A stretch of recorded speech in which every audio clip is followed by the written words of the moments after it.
Hi everyone, good morning. আবারও স্বাগত আমার একটি নতুন ভিডিওতে। আশা করি সকলে খুব ভালো আছেন আর সুস্থ আছেন, আর আমরাও বেশ ভালো আছি। আজ হলো রবিবার, আর এখন বাজবে ওই সকাল 6:30 মতো। এখন থেকেই আজকের ব্লগটি আমি শুরু করছি। আশা করছি আজকের ব্লগটি আপনাদের ভালো লেগে থাকবে। আজকে যেহেতু ষষ্ঠী, আজকে স্নান না করে মুড়ি খেতে পাবো না, তো সেই কারণে সকাল সকাল উঠে বাসি কাপড়টাও চেঞ্জ করে নিয়েছি, তারপরে ব্রাশ করে চলে এসেছি। তো এখনও পর্যন্ত সোনামা ওঠেনি, তো সেই কারণে ভাবলাম জটা মাত্র কাচাকুচি রয়েছে ওই সব কটাই সেরে ফেলি, না হলে সোনামা উঠে পড়লে তখন আর কাচাকুচিও করতে পাবো না। আর এখন তো সকালে সেই রকম কোনো বাড়তি কাজ নেই, তো সেই কারণে সকাল সকাল কাচাকুচিগুলো সেরে নিলাম। চলুন দেখি সোনামা উঠেছে নাকি। আমি জাস্ট ঘরকে গিয়েছিলাম, তারপরেই দেখলাম যে সোনামা উঠে পড়েছে, জানেন তো। আর আজকে সোনামার পাপা বাজার গিয়েছিল, তো সেই কারণে একটু ভয় লাগছিলো, একা ছিল। সোনামার পাপা থাকলে খুব একটা ভয় লাগে না, কারণ ও এখন ধার দিকে চলে আসছে আর নিচে পড়ে যাচ্ছে, জানেন তো। কারণে বিশেষ করে একটু ভয় লাগছিল। তো এই মুহূর্তে মিনিমাম ওই 8:30 মতো বাজবে। এই মুহূর্তে সোনামার পাপা বাজার থেকে এলো, তো সোনামায়ের জন্য একটা ছোটো মাত্র চারাপোনা এনেছিল, আর আজকে বাড়িতেও নিয়েছে। ও জানে না, তো সেই কারণে সোনামায়ের জন্যও নিয়ে চলে এসেছে। আজকে বাড়িতে ওই চারাপোনার মতনই নিয়েছে, তবে একটু বড় বড়। তো ওগুলো মাই বনিয়ে নিয়েছে সকালবেলায় মাছগুলি। তো এই মাছটা আমি বনিয়ে নিলাম। চলুন আজকে না প্রথমে মাছগুলোই ভেজে নেব, কারণ মা বলছিল ওই বাড়ির জন্য যে মাছগুলো নিয়েছে ওগুলো নাকি একটু খারাপ খারাপ লাগছিল। তো সেই কারণে প্রথমে মাছগুলো ভেজে নেব, তারপরে আজকে ভাতটা চাপাবো। তো এই যে এইদিকে সোনামায়ের চারাপোনা মাছটাও বেছে নিয়ে চলে এসেছি। এরপরে ভালো করে নুন হলুদটা মাখিয়ে দিই, তারপরে না হয় কড়াইটা তাততে দেবো। কারণ এই কাঠের জালে যদি কড়াইটা বসিয়ে কোনো কাজ করতে যায় না, কড়াই একদম খড়ে যাবে। কারণ এই কাঠগুলি যেগুলি রয়েছে ওগুলো প্রচণ্ড পরিমাণে জাল জ্বলে। তো এই যে মাত্র ওই 2 মিনিট মতো হয়েছে কড়াইটা শুধুমাত্র চাপাইছি, দেখুন কতটা পরিমাণে তেতে গিয়েছে।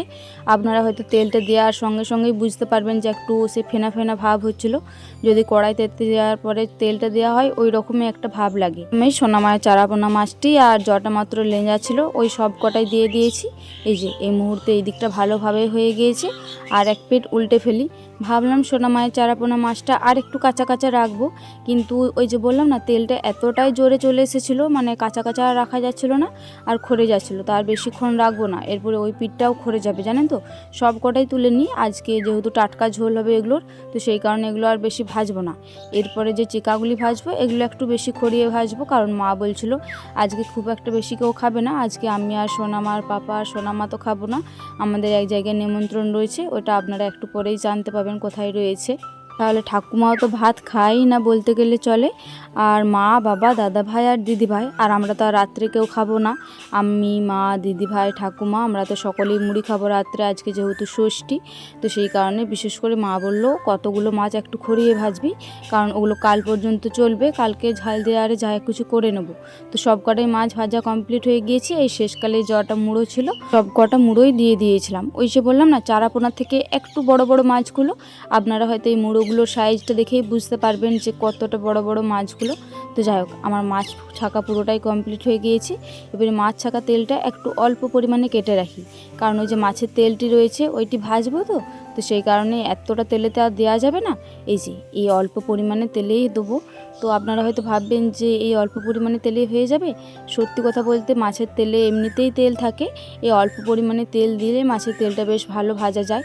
আপনারা যদি এক্সট্রা তেল খেতে চান এই মাছের তেলটা থেকে, তাহলে একটু অল্প পরিমাণে তেল দিতে পারেন, নাহলে ওই তেলটিতেই ভাজা হয়ে যাবে। আপনারা দেখতেই পাচ্ছেন হয়তো যে ওই তেলটা থেকে অল্প পরিমাণে তেল ছেড়েছে। তো সেই কারণে আমি আর বিশেষ করে তেল দিলাম না, ওই অল্প পরিমাণে তেলেই ভাজলাম। এই যে এরপরে ভালোভাবে ভাজা হয়ে গিয়েছে, এরপরে নামিয়ে দিই। মুহূর্তে বেশ অনেকটাখানি টাইম পার করে ফেলেছি। এরপরে স্নান করতে যাব, তো হঠাৎ মনে পড়লো সোনামার পাপা এর আগের দিনকে জামগুলি রাখা করিয়েছিল, ওগুলি বলেছিল যে নুন দিয়ে আর একটু লঙ্কা দিয়ে পরে রোদে দিতে। তো কাঁচা লঙ্কা তো এখন আমি আর দিতে পারবো না, কারণ হাতটা জ্বালা করবে এমনিতে। এবারে সোনামাকে একবার ব্রেস্ট ফিডিং করাবো, তারপরে স্নানে যাব। তো নুনটা মাখিয়ে দিই, সোনামার পাপা একটু পরে চলে এলেই ওকে না হয় লঙ্কাটা মাখিয়ে দিতে বলবো। তো চলুন স্নান করতে চলে যাই। এই মুহূর্তে আমি স্নান করে চলে এসেছি। এখন মিনিমাম ওই 10:30 মতো বাজবে। তো এসে পরেই মুড়ি খেতে বসে গেছি, কারণ ওই মাছগুলি ভেজে ভাত ঠিক করে পরে তারপরে স্নান করতে গিয়েছিলাম। তারপরে এসে মা মুড়ি খেয়ে বাদবাকি তরকারিপাতি করছে। আজকে তো শুকনো মুড়ি, তো সেই কারণে ওই সোনামার পাপাকে চপ আনতে বলে দিয়েছিলাম। তো সোনামার পাপা ওই 10টা মতো এনেছিল, বাড়ির সকলের হয়ে গিয়েছে। আরও 2-3টে মতো এক্সট্রা রয়েছে। তো মা বললো আর একটা নিবি কি? আমি বলছি না না, ওগুলো থাক, ওগুলো যদি রাত্রে খাওয়া হয় তো হবে।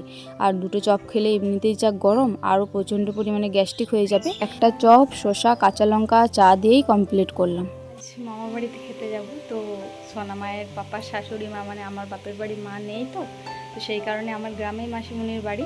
তো ছোটো মাসিমণি কালকের থেকেই ফোন করছে যে খেপি আসবি, তোর মা নেই তো, তাহলে তোর মামা ঘরেই অ্যারেঞ্জমেন্টস করবো সব কিছু। আপনাদেরকে তো বলেছি আমার গ্রামেই মামার বাড়ি। তো ওই মামার বাড়িতেই ছোটো মাসিমণি আরে এসেছে, রান্নাবাড়ি করেছে, তো ওইখানকেই যাব। এই যে আমি রেডি হয়ে গিয়েছি, এবারে সোনামাকে রেডি করাবো। সোনামার পাপা এই সবে মাত্র স্নান করতে গেল, কারণ ও এই মিনিমাম 5 মিনিট আগে মাঠ থেকে এলো। আমি শুধুমাত্র শাড়িটাই পরেছি, এখনও চুল আরে আছড়াইনি।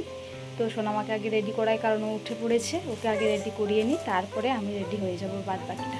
তো চলুন ওকে রেডি করে নিই, তারপরে একেবারে দেখা হবে। আপনাদেরকে তো সবটাই বললাম সামনাসামনি ক্যামেরার সামনে এসে, যে কিসের জন্য আমরা খেতে যাচ্ছি। আর ওর শাশুড়ি মা না থাকা সত্ত্বেও আমার ছোটো মাসি ফোন করেছিল। সত্যি কথা বলতে ছোটো মাসি প্রচণ্ড পরিমাণে ভালোবাসা, আর সব সময়তে প্রচণ্ড পরিমাণে খেয়াল থাকে।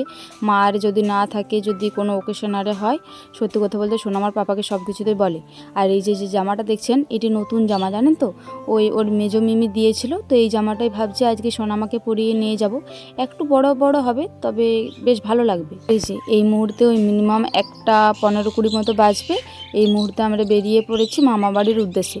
বেশি দূর নয়, আপনাদেরকে তো বলেছি গ্রামের মধ্যেই মামা বাড়ি। ওই মোটরসাইকেলে মিনিমাম 2 মিনিট মতো লাগবে।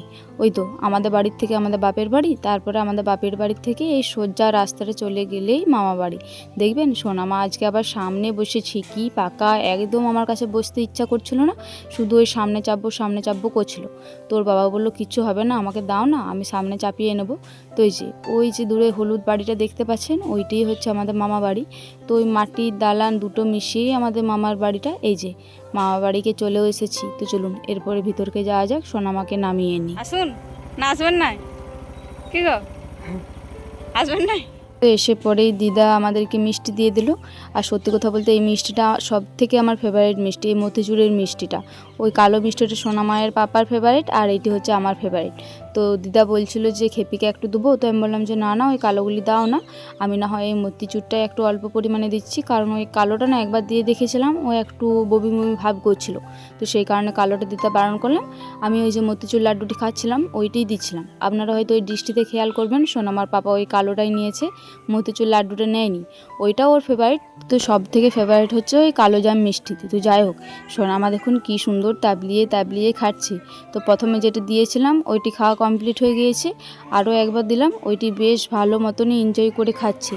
তোর না মনে হচ্ছে একটু জল তেষ্টা পেয়েছে। তো ওইটা খাওয়া কমপ্লিট করুক, তারপরে না হয় অল্প পরিমাণে জলও খাইয়ে দেবো।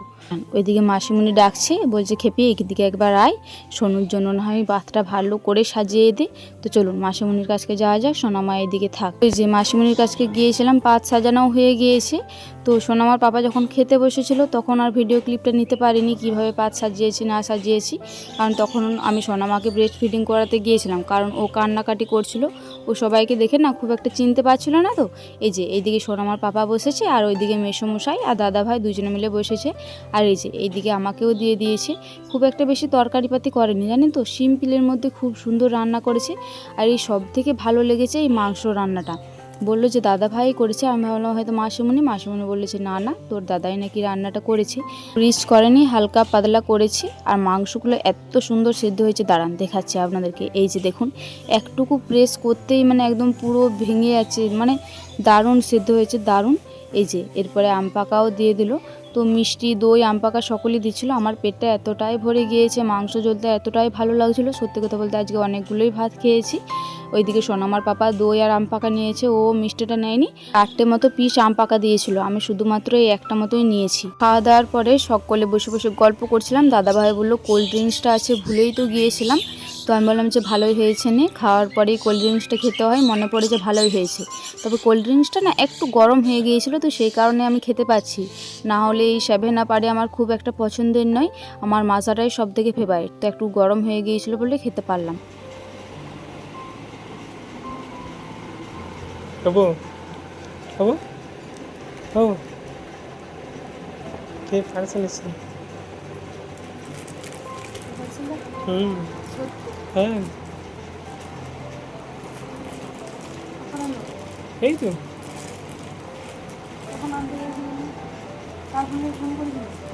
আমারটা।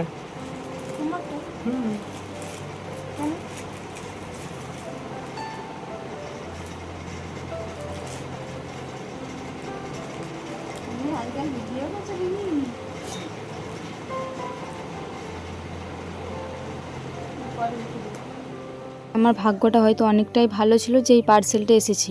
এইটা মিনিমাম ওই 4-5 দিন আগে আসার কথা ছিল। তো আমি ভাবলাম হয়তো মিশো হয়তো আমাকে ঠকিয়েই দিল। এটা মিনিমাম ওই প্রথমে যখন অর্ডার দিয়েছিলাম না 94 টাকা দেখিয়েছিল। তো তারপরে অর্ডারটা দেওয়ার পরে 110 টাকা দেখিয়েছিল। তবে খুব বেশি দাম নয়। সত্যি কথা বলতে অর্ডারটা হাতে পেয়ে মনে হলো যে 110 টাকা কিছুই নয়। যদি এটা 200 টাকাও দাম নিত আমার তো বেশ ভালোই লেগেছে সব কিছুই। আর মামা বাড়ির থেকে এসে পরে শুয়েছিলাম, ঘুমিয়ে গিয়েছিলাম, একটু টায়ার্ড লাগছিল কারণ আজকে একটুকুনো শুতে বসতে পাইনি। ওই রান্না কমপ্লিট করে 2টি মতো খেয়েই আবার সোনামাকে রেডি করে নিচে চলে গিয়েছিলাম। তো এসেই ঘুমিয়ে গিয়েছিলাম। তারপরেই হয়তো অর্ডারটা কখন এসেছিলো আমি জানি না, সোনামার পাপাকে হয়তো ফোন করেছিল। তো ওই এসে পরে আমাকে বলল। তো যাই হোক আমি বললাম যে এখন আর দেখাবো না, পরে না হয় আপনাদের সাথে শেয়ার করব। তো সোনামার পাপা বলছে না না এক্ষুনি শেয়ার করো না, ওপেনিং করো, দেখো কেমন এসেছে না এসেছে, তোমারও দেখা হবে আর বন্ধুদের সাথে শেয়ার করাও হবে। তো সেই কারণে বিশেষ করে সঙ্গে আপনাদের সাথে শেয়ার করলাম। আর বিশেষ করে আমি অর্ডার দিয়েছিলাম ওই যে চামচটি রয়েছে আর এই বোতলটি রয়েছে আর ওই লাল পোস্টটি, এই 3টের জন্যই আমি বিশেষ করে এই অর্ডারটা দিয়েছিলাম। তো সব কিছু একদম পারফেক্ট এসছে। আর এই যে জিভ পরিষ্কার করা ব্রাশটি রয়েছে, এটি একটা সোনামায়ের আছে জানেন তো, এই একটা মতো থাক, যদি পুষ্কু সোনা নেয় তো দিয়ে দেবো, না হলে এমনি থাকবে। আর এই যে এইটা হচ্ছে জুস বার করার, মানে ফলের জুস বার করার জুস বার করা বলতে ওই কুচি কুচি করে ফলগুলোকে ওই ভিতরটিতে ঢুকিয়ে দেয়, তারপরে বাচ্চারা যদি কামড়ায় তাহলে তো রসটা পায়। মানে অ্যাকচুয়ালি বাচ্চাদের খাবার নেশা করানোর জন্যই এই জিনিসটা তৈরি করা। তো যাই হোক চলুন আজকের ভিডিওটি এই পর্যন্তই। আর সব জিনিস একদম পারফেক্ট এসেছে জানেন তো, মানে এই 110 টাকার মধ্যে আমি জিনিসটা একদম দারুণ পেয়েছি। তো ওই ভিতরে আবার একটা কাগজে ছোট ছোট চিনি দানার মতো কিছু একটা ছিল। তো যাই হোক আমি জানি না কি বটে না বটে। তো আজকের ভিডিওটি এই পর্যন্তই, আবারও দেখা হবে পরবর্তী কোনো ভিডিওতে। ততক্ষণ সকলে খুব ভালো থাকবেন আর সুস্থ থাকবেন।